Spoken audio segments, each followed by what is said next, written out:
Welcome. I'm very excited today to talk about effective speaking in spontaneous situations. I thank you all for joining us, even though the title of my talk is grammatically incorrect. I thought that might scare a few of you away. But I learned teaching here at the business school, catching people's attention is hard, so something as simple as that I thought might draw a few of you here. So this is going to be a highly interactive and participative workshop today. If you don't feel comfortable participating, that's completely fine, but do know I'm going to ask you to talk to people next to you. There'll be opportunities to stand up and practice some things, because I believe the way we become effective communicators is by actually communicating. So let's get started right away. I'd like to ask you all to read this sentence, and as you read this sentence, what's most important to me is that you count the number of F's that you find in this sentence. Please count the number of F's. Keep it quiet to yourself.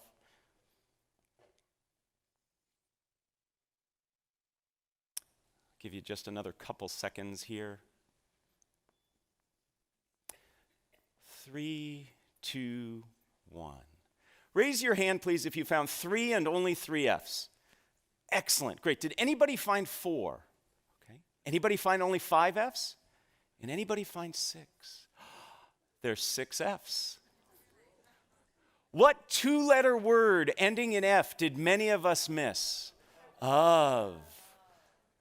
We'll make sure to get this to you so you can torment your friends and family at a later date. When I first was exposed to this over 12 years ago, I only found 3, and I felt really stupid. So I like to start every workshop, every class I teach with this to pass that feeling. No, that's not why I do this. I do this because this is a perfect analogy for what we're going to be talking about today. The vast majority of us in this room, very smart people in this room, were not as effective as we could have been in this activity. We didn't get it right. And the same is true when it comes to speaking in public, particularly when spontaneous speaking. It's little things that make a big difference in being effective. So today we're going to talk about little things in terms of your approach, your attitude, your practice that can change how you feel when you speak in public. And we're going to be talking primarily about one type of public speaking. Not the type that you plan for in advance, the type that you actually spend time thinking about, you might even create slides for. These are the keynotes, the conference presentation, the formal toasts. That's not what we're talking about today. We're talking about spontaneous speaking. When you're in a situation that you're asked to speak off the cuff and in the moment. What we're going through today is actually the result of a workshop I created here for the business school. Several years ago, a survey was taken among the students, and they said, what are things we could do to help make you more successful here? And at the top of that list was this notion of responding to cold calls. Does everybody know what a cold call is? It's where the mean professor like me looks at some students and says, "What do you think?" And there was a lot of panic and a lot of silence.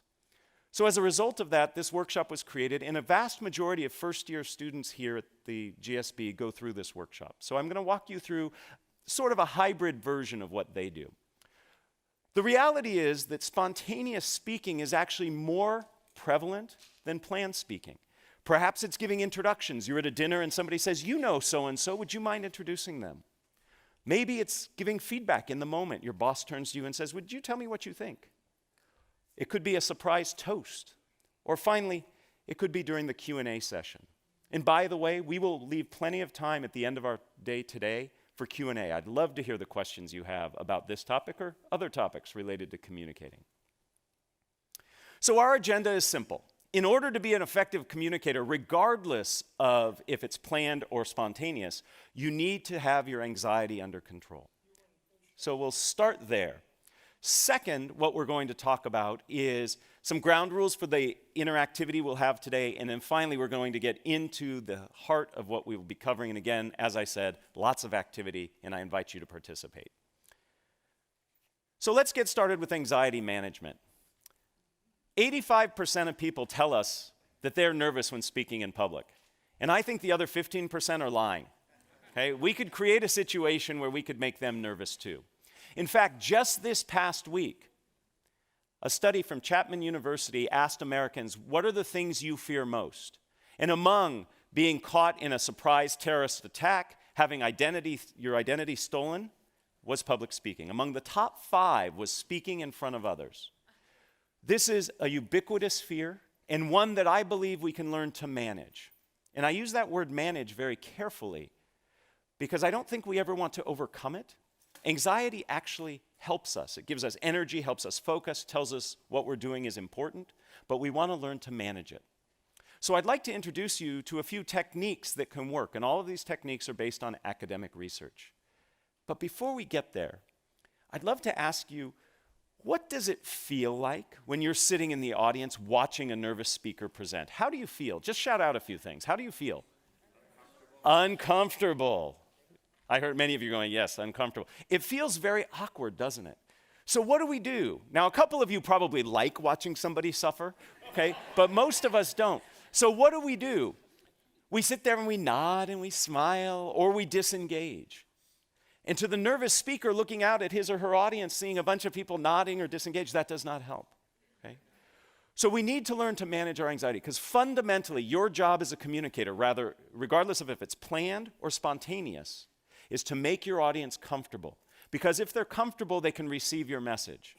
And when I say comfortable, I am not referring to the fact that your message has to be sugar-coated and nice for them to hear. It can be a harsh message, but they have to be in a place where they can receive it. So it's incumbent on you as a communicator to help your audience feel comfortable. And we do that by managing our anxiety. So let me introduce you to a few techniques that I think you can use right away to help you feel more comfortable. The first has to do with when you begin to feel those anxiety symptoms. For most people, this happens in the initial minutes prior to speaking. In this situation, what happens is many of us begin to feel whatever it is that happens to you. Maybe your stomach gets a little gurgly, maybe your legs begin to shake, maybe you begin to perspire. And then we start to say to ourselves, oh my goodness, I'm nervous. Uh-oh, they're going to tell I'm nervous. This is not going to go well. And we start spiraling out of control. So research on mindful attention tells us that when we begin to feel those anxiety symptoms, we simply greet our anxiety and say, hey, this is me feeling nervous. I'm about to do something of consequence. And simply by greeting your anxiety and acknowledging it, that it's normal and natural. Heck, 85% of people tell us they have it. You actually can stem the tide of that anxiety spiraling out of control. It's not necessarily going to reduce the anxiety, but it will stop it from spinning up. So the next time you begin to feel those anxiety signs, take a deep breath and say, this is me feeling anxious.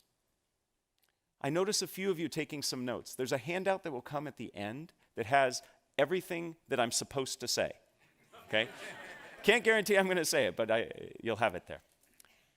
In addition to this approach, a technique that works very well, and this is a technique that I helped do some research on way back when I was in graduate school, has to do with reframing how you see the speaking situation.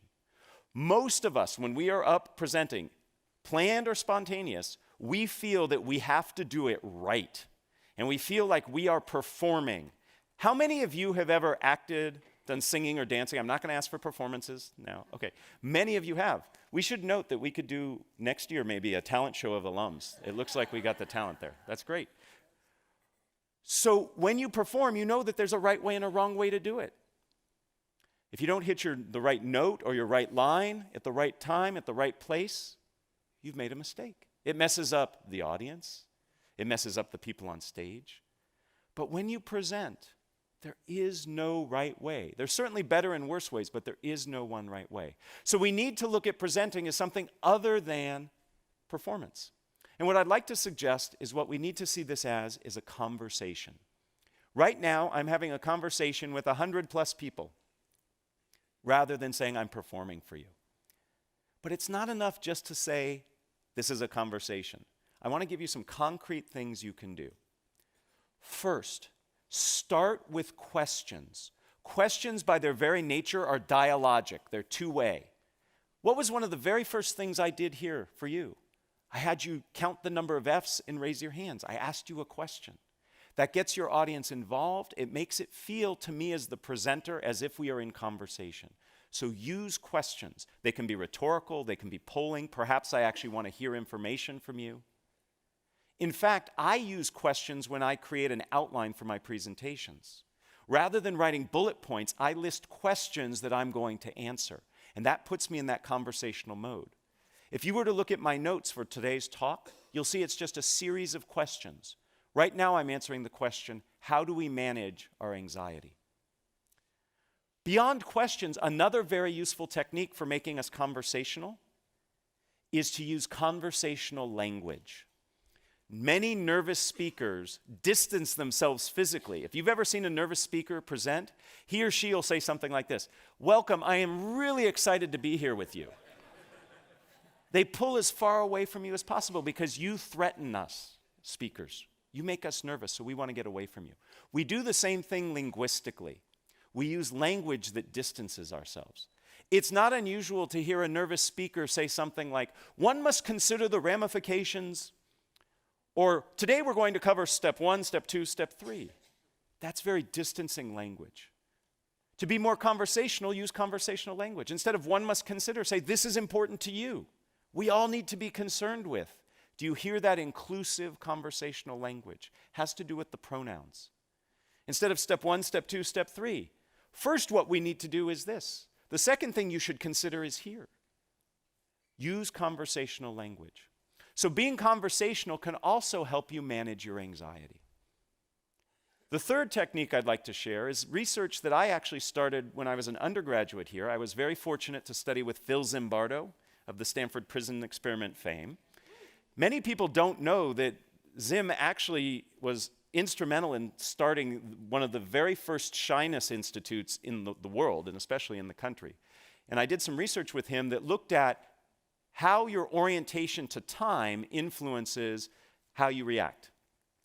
And what we learned is if you can bring yourself into the present moment, rather than being worried about the future consequences, you can actually be less nervous.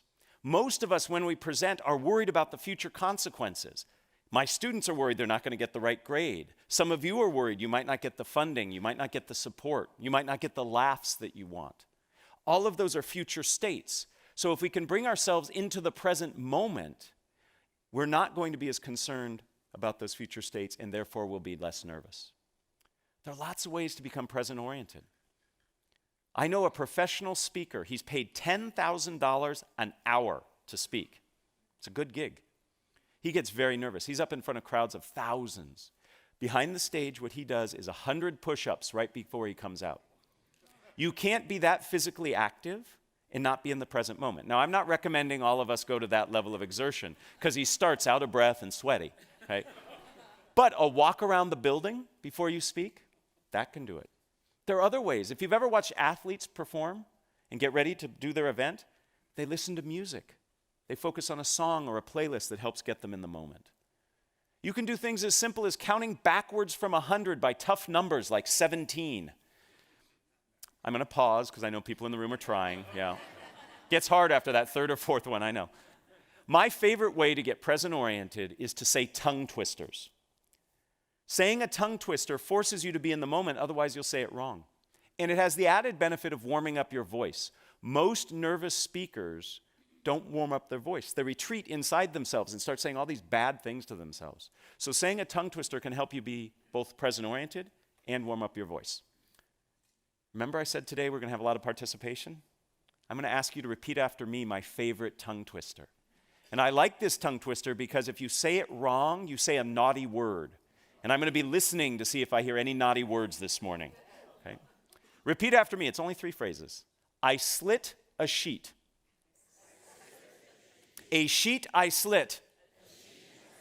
And on that slitted sheet I sit.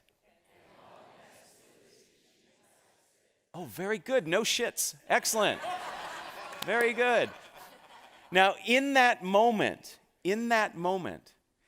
you weren't worried about, I'm in front of all these people, this is weird, this guy's having me do this. You were so focused on saying it right and trying to figure out what the naughty word was that you were in the present moment. That's how easy it is. So it's very possible for us to manage our anxiety. We can do it initially by greeting the anxiety when we begin to feel those signs. We can do it when we reframe the situation as a conversation, and we do it when we become present-oriented. Those are 3 of many tools that exist to help you manage your anxiety. If you have questions about other ways, I'm happy to chat with you. And at the end, I'm going to point you to some resources that you can refer to help you find additional sources for you.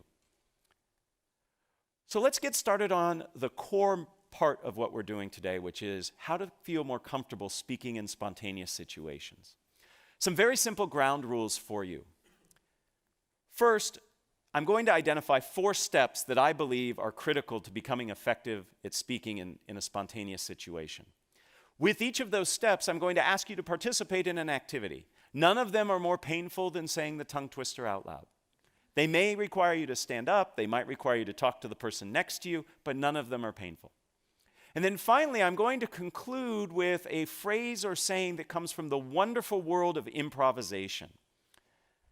Through the continuing studies program here at Stanford, for the past 5 years, I have co-taught a class with Adam Tobin. He is a lecturer in the creative arts department. He teaches film and new media, and he's an expert at improv. And we've partnered together to help people learn how to speak more spontaneously. We call it improvisationally speaking. And Adam has taught me wonderful phrases and ideas from improv that I want to impart to you that really stick. That's why I'm sharing them with you, to help you remember these techniques. And again, at the end of all this, you'll get a handout that has this listed. So let's get started. The very first thing that gets in people's way when it comes to spontaneous speaking is themselves. We get in our own way. We want to be perfect. We want to give the right answer. We want our toasts to be incredibly memorable. These things are burdened by our effort, by our trying. The best thing we can do, the first step in our process, is to get ourselves out of the way. Easier said than done. Most of us in this room are in this room because we are type A personalities. We work hard, we think fast, we make sure that we get things right. But that can actually serve as a disservice as we try to speak in the moment. I'd like to demonstrate a little of this for you, and I need your help to do that. So we're going to do our first activity. We are going to do an activity that's called Shout the Wrong Name. In a moment, if you are able and willing, I'm going to ask you to stand. And I am going to ask you for about 30 seconds to look all around you in this environment, and you are going to point at different things. And I know it's rude to point, but for this exercise, please point. I want you to point to things, and you are going to call the things you are pointing to out loud anything but what they really are. So I might point to this and say refrigerator. I might point to this and say cat. I am pointing to anything in your environment around you. It can be the person sitting next to you, standing next to you. You will just shout, and shouting is important, the wrong name. So in a moment, I'm going to ask you to stand and do that. Please raise your hand if you already have the first 5 or 6 things you're going to call out. Yeah, that's what I'm talking about. We stockpile. You all are excellent game players. I told you the game. Shout the wrong name. And you have already begun figuring out how you're going to master the game. That's your brain trying to help you get it right. I'd like to suggest the only way you can get this activity wrong is by doing what you've just done. Okay? There is no way to get this wrong. Okay? Even if I call this a chair, no penalty will be bestowed upon you. Okay? Because I won't know what you were pointing at. You could have been pointing at the floor under the chair, and you called the floor the chair, and you were fine. The point is, we are planning and working to get it right, and there is no way to get it right. Just doing it gets it right. Okay, so let's try this now. We're going to play this game twice. Again, it's for 30 seconds. If you are willing and able, will you please stand up? You can do this seated, by the way, but if you're willing and able, let's stand up. Okay, in a moment, I am about to say go, and I would like for you to point at anything around here, including me. It's okay to point at me. I hope it's not a bad thing you say when you point at me, but point at different things and loudly and proudly call them different than what they are. Ready? Begin. Porcupine, California, salt shaker, car, library, tennis racket, purple, Orange. Putrid. Hello. Time.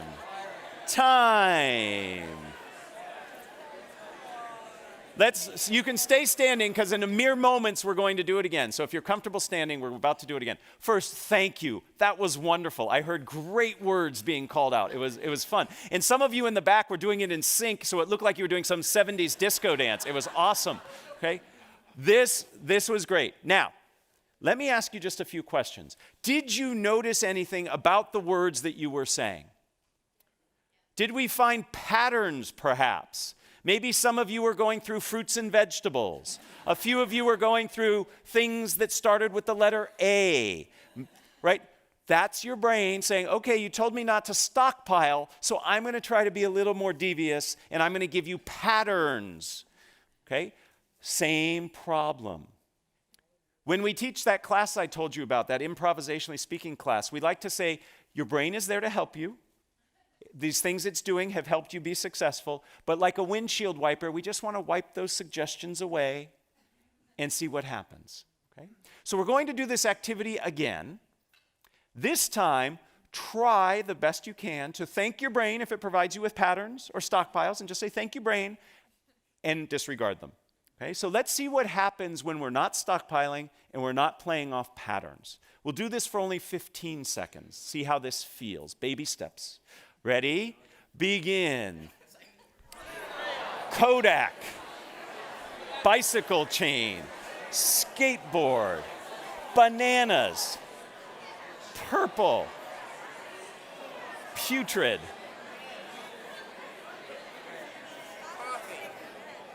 Time. Please have a seat. Thank you again. Did you notice a difference between the second time and the first time? Yes. Was it a little easier that second time? No. That's okay. We're just starting. These skills are not like a light switch. It's not like you learn these skills and then all of a sudden you can execute on them. This is a wonderful game. This is a wonderful game to train your brain to get out of its own way. You can play this game anywhere, anytime. I like to play this game when I'm sitting in traffic. Makes me feel better. I shout things out. They're not the naughty things that I want to be shouting out, but I shout out things and it helps. You're training yourself to get out of your own way. You're working against the muscle memory that you've developed over the course of your life with a brain that acts very fast to help you solve problems. But in essence, in spontaneous speaking situations, you put too much pressure on yourself trying to figure out how to get it right.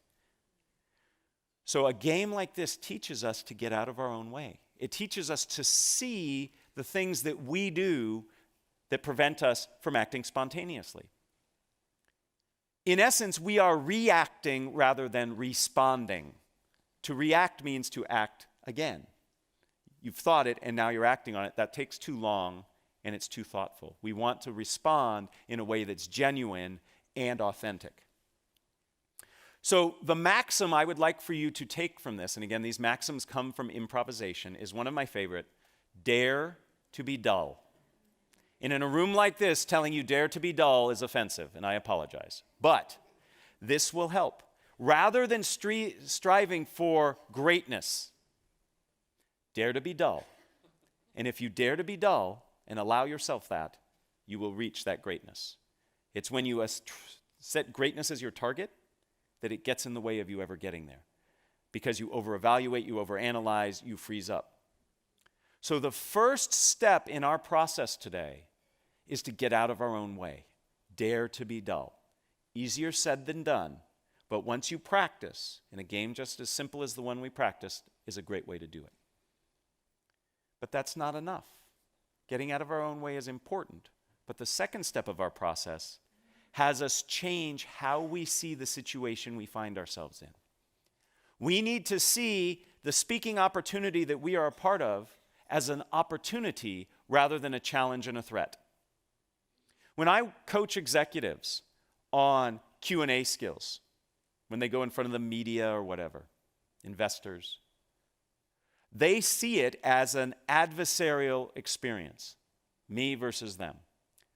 And one of the first things I work on is change the way you approach it. A Q&A session, for example, is an opportunity for you. It's an opportunity to clarify. It's an opportunity to understand what people are thinking. So if we look at it as an opportunity, it feels very different. We see it differently, and therefore we have more freedom to respond. When I feel that you are challenging me, I am going to do the bare minimum to respond and protect myself. If I see this as an opportunity where I have a chance to explain and expand, I'm going to interact differently with you. So spontaneous speaking situations are ones that afford you opportunities. So when you're at a corporate dinner and your boss turns to you and says, "Oh, you know him better than the rest. Would you mind introducing him?" You say, "Great, thank you for the opportunity," rather than, right? I better get this right. So see things as an opportunity. I have a game to play to help us with this. This is a fun one. The holidays are approaching. We all in this room are going to give and receive gifts. Here's how this game will work. It works best if you have a partner. So I'm hoping you can work with somebody sitting next to you. If there's nobody sitting next to you, you turn around, introduce yourself, great way to connect. If not, you can play this game by yourself. It's just a little harder and you can't do the second part of the game. So after I explain the game, this gives you a chance to get to know somebody. Here's how it works. If you have a partner, you and your partner are going to exchange imaginary gifts. Okay? Pretend you have a gift. It can be a big gift, it can be a small gift. And you will give your gift to your partner. Your partner will take the gift and open it up and will tell you what you gave them. Because you just gave them a gift. So you are going to open up the box and you're going to look inside and you are going to say the first thing that comes to your mind in the moment, not the thing you have all just thought of. Or the thing after that. Remember what we talked about before? That still plays. That's still in play. Okay, you're stockpiling. Look in there. My favorite that I said, somebody gave me a gift during playing this game. I looked inside and I saw a frog leg. I don't know why I saw a frog leg, but that's what I said. That's the first part of the activity. Now, the opportunity is twofold in this game. The opportunity is for you, the gift receiver, to name a gift. That's kind of fun. That's an opportunity. It's not a threat. But the real opportunity is for the gift giver, because the gift giver then has to say, so you look and you say, "Thank you for giving me a frog's leg," and the person will look at you and say, "I knew you wanted a frog's leg because..." So whatever you find, the person who has received it is going to say, "Absolutely, I'm so glad you're happy. I got it for you because..." So you have to respond to whatever they say, right? What a great opportunity. Now, some of you are sitting there going, "Oh, that's hard. I don't want to do it. I'm going to make a fool out of myself." Others of you are, if you're following this advice, are saying, "What a great opportunity," right? So the game again is played like this. You and your partner will each will exchange a gift. One will start, then the other will follow. The first person will give a gift to the second person opens the box, however big the box is, and if the box is big and you find a penny in it, perfect, doesn't matter. If the box is heavy and you find a feather in it, fine, there's no way to get it wrong, okay? Whatever's in the box is in the box. You can return it and get what you wanted later, okay? The person, then, you will name it, you will say, "Thank you for the," whatever you saw in the box. The person who gave it to you will say, "I'm so glad you're excited. I got it for you because..." And you will give a reason that you got them whatever they decided you gave them. Make sense? All right. So very quickly, just in 5 seconds, find a partner if you're willing to do this with a partner. Everybody have a partner? Okay.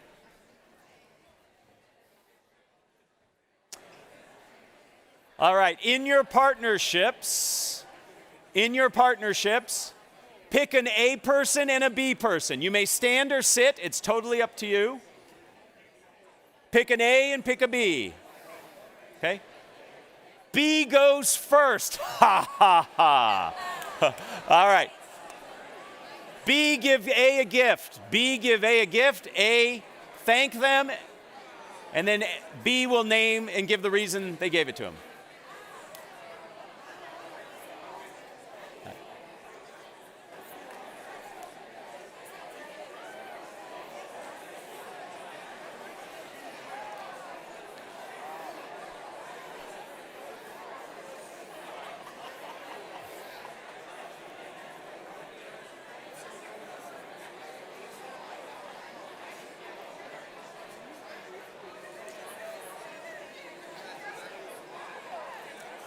If you have not switched, switch, please. If you have not switched, switch, please.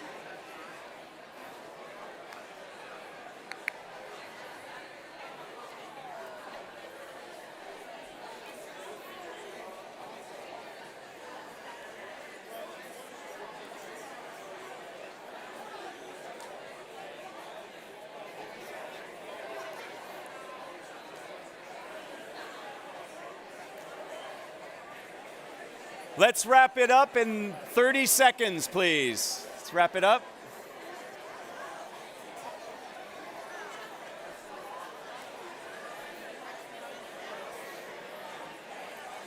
All right, if we can all have our seats.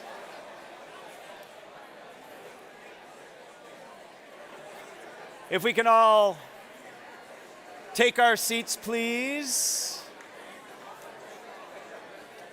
I know I'm telling a room of many MBA alums to stop talking, and that's hard.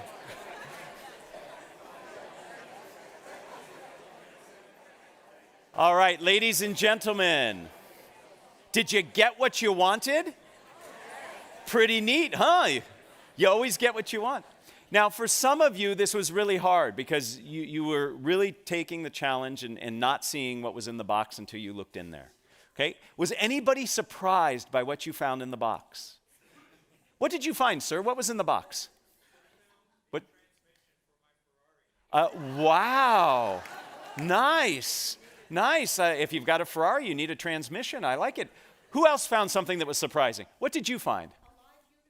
A live unicorn. That's a great gift, right?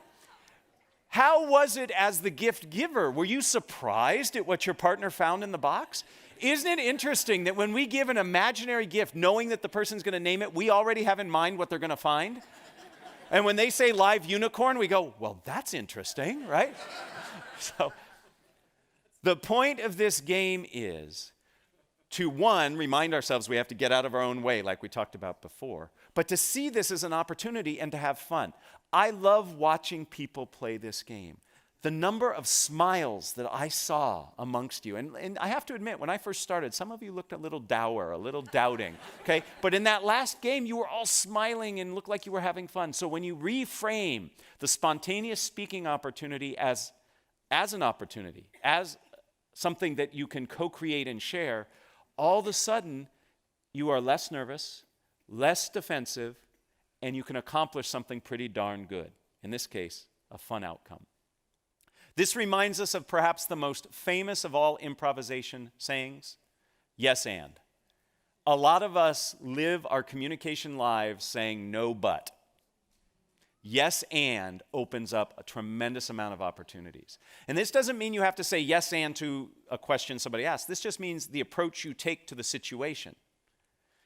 So you're going to ask me questions. That's an opportunity. Yes, and I will follow through. Versus no and being defensive. So we've accomplished the first two steps of our process. First, we get out of our own way, and second, we reframe the situation as an opportunity. The next phase is also hard, but very rewarding, and that is to slow down and listen. You need to understand the demands of the requirement you find yourself in order to respond appropriately. But often, we jump ahead. We listen just enough to think we got it, and then we go ahead, starting to think about what we're going to respond, and then we respond. We really need to listen. Because fundamentally, as a communicator, your job is to be in service of your audience. And if you don't understand what your audience is asking or needs, you can't fulfill that obligation. So we need to slow down and listen. I have a fun game to play. In this game, you are going to SPLLEverythingyousay.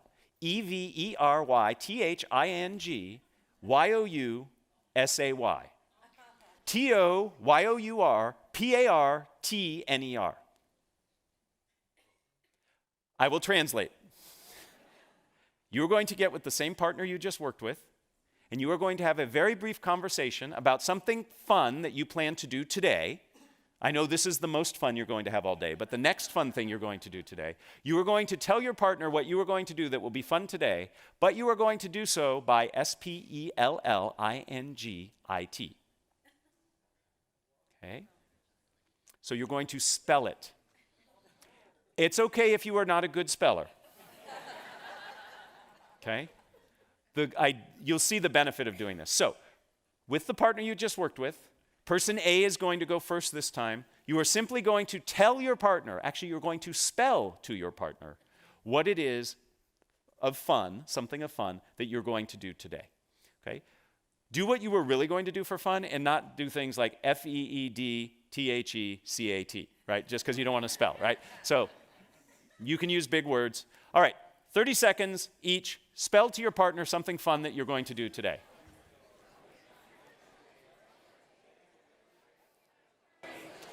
Would you like to play? Go ahead. Gothegame. Oh my goodness, say it again. Spell it again. Yep. Yep. Game. EXCEELLENT. IHOPETHAT THEYWIN. EXCELLENT.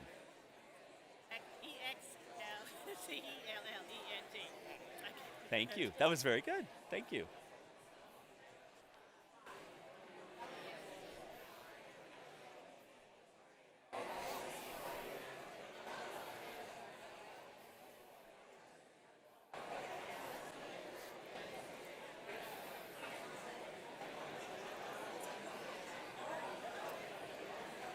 If you have not switched, switch. Take 30 more seconds with the new partner spelling.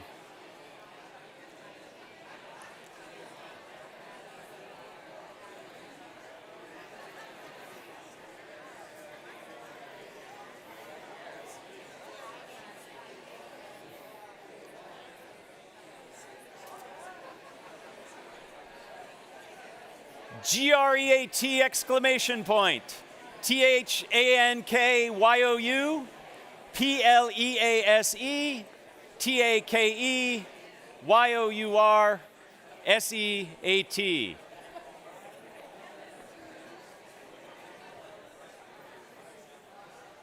So what did we learn?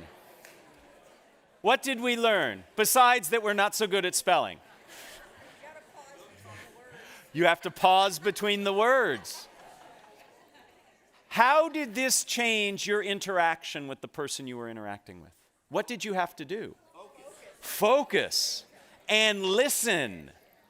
And you can't be thinking ahead. You have to be in the moment. When you listen and truly understand what the person is trying to say, then you can respond in a better way, a more targeted response. We often don't listen. So we start by getting out of our own way.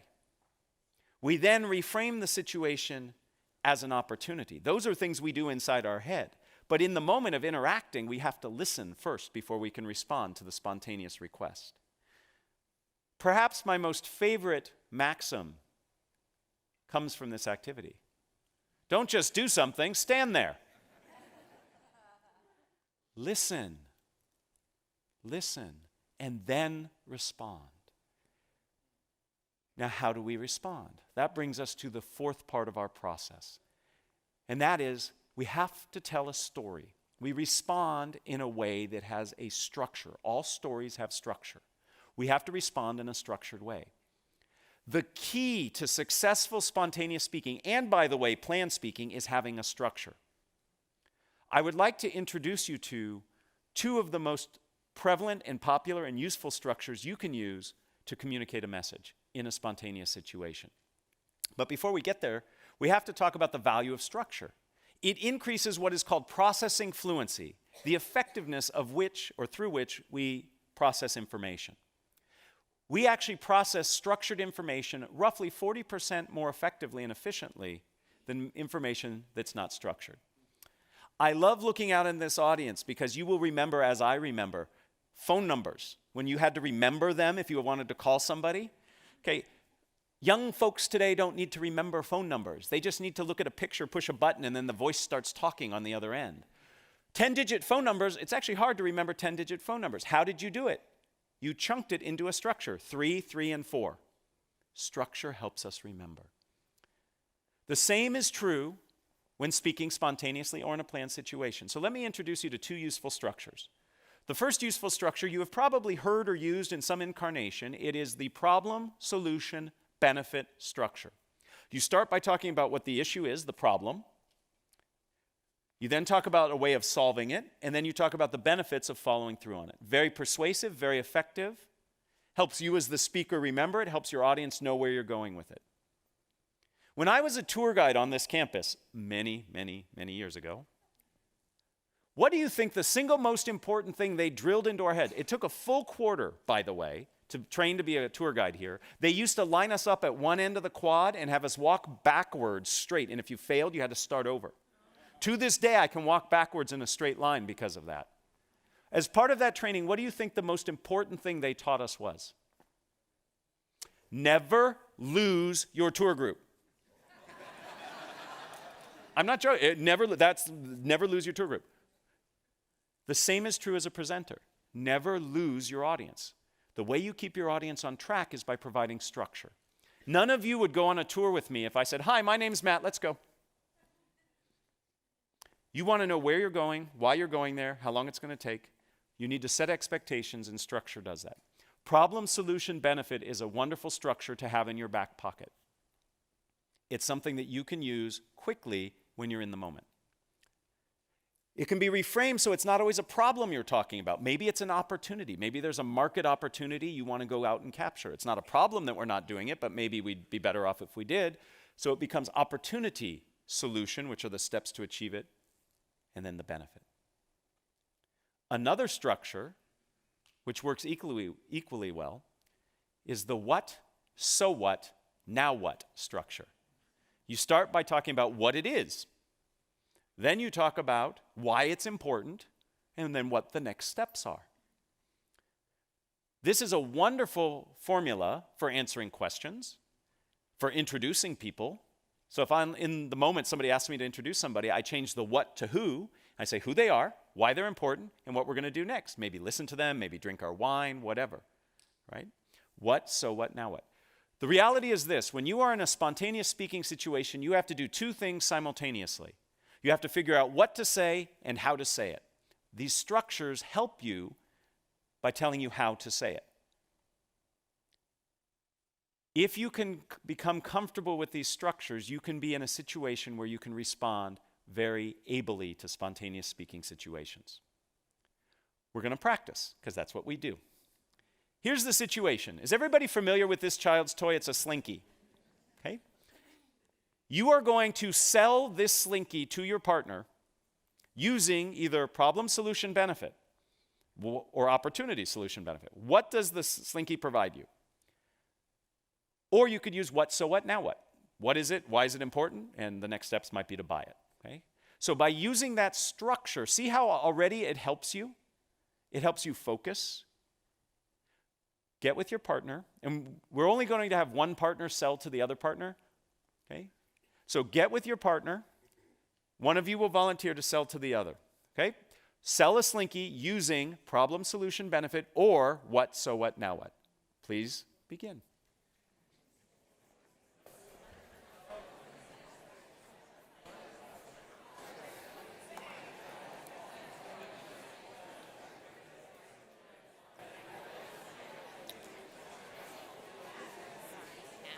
So we have the handouts, but I'm also going to be doing the Microphone? mic.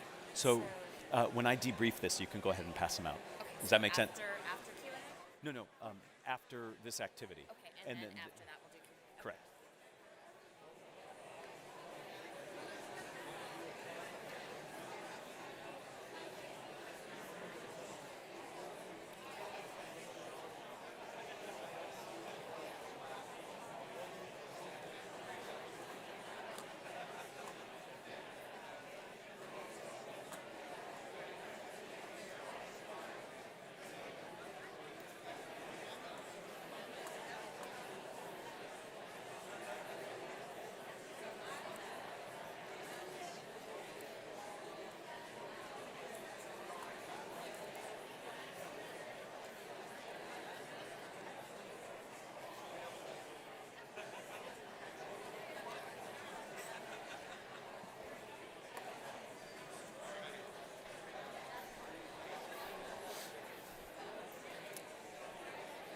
30 more seconds, please.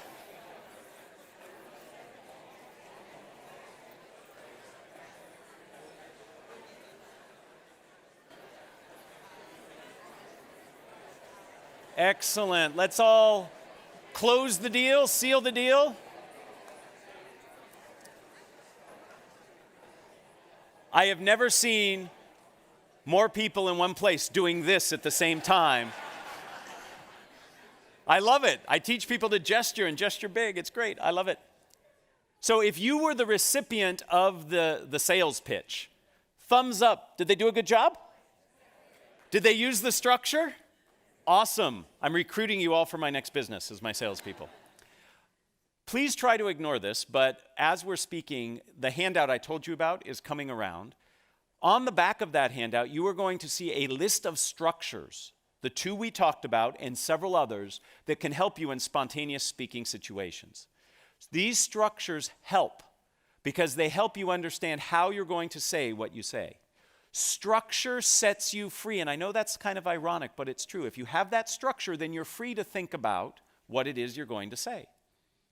It reduces the cognitive load of figuring out what you're saying and how you're going to say it. All of this is on that handout. Okay? So what does this all mean? It means that we have within our ability the tools and the approaches to help us in spontaneous speaking situations. The very first thing we have to do is manage our anxiety, because you can't be an effective speaker if you don't have your anxiety under control. And we talked about how you can do that by greeting your anxiety, reframing as a conversation, and being in the present moment.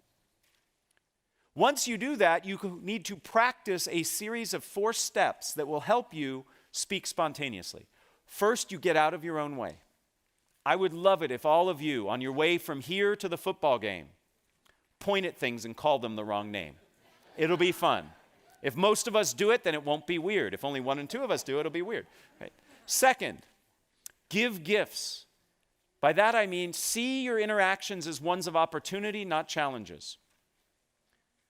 Third, take the time to listen. Listen.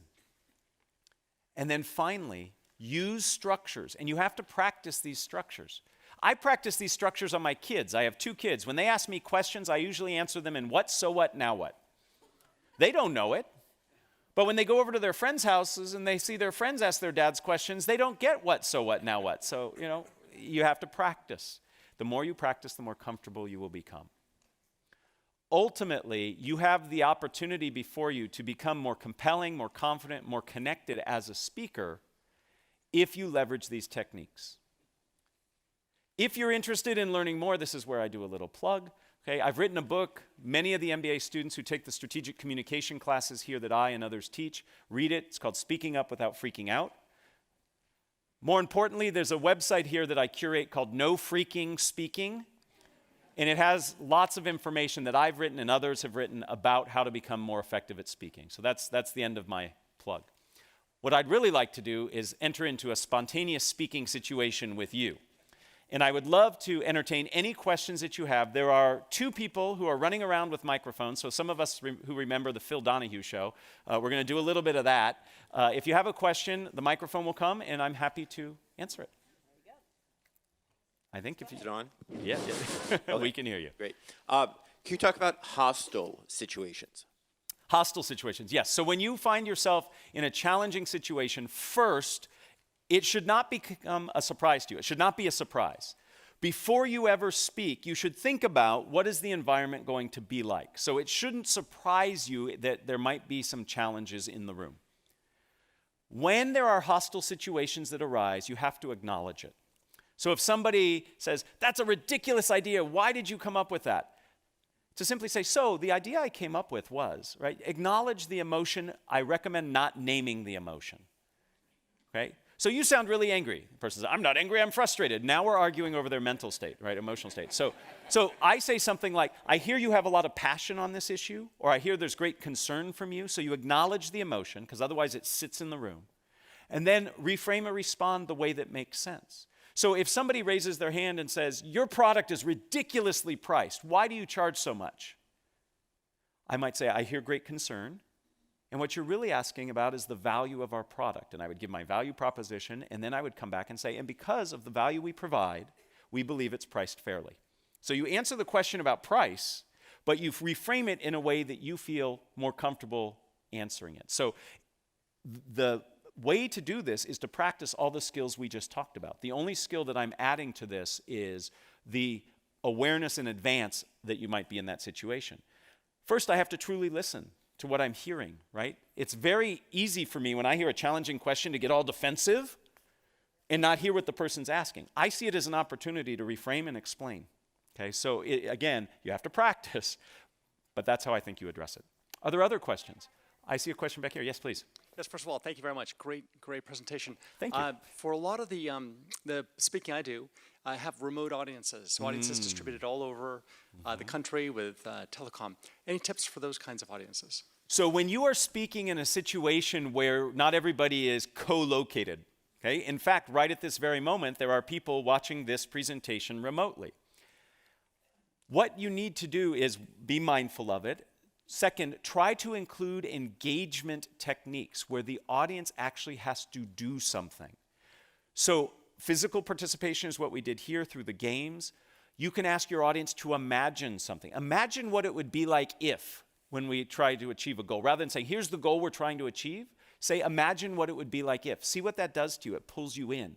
I can take polling questions. Most of the technology that you're referring to has some kind of polling feature. You can open up some kind of wiki or Google Doc or some collaborative tool where people can be doing things and you can be monitoring that while you're presenting. So I might take some breaks. I talk for 10, 15 minutes and say, okay, let's apply this and let's go into this Google Doc I've created and I see what people are doing. So it's about variety and it's about engagement. Those are the ways that you really connect to people who are remote from you. Other questions?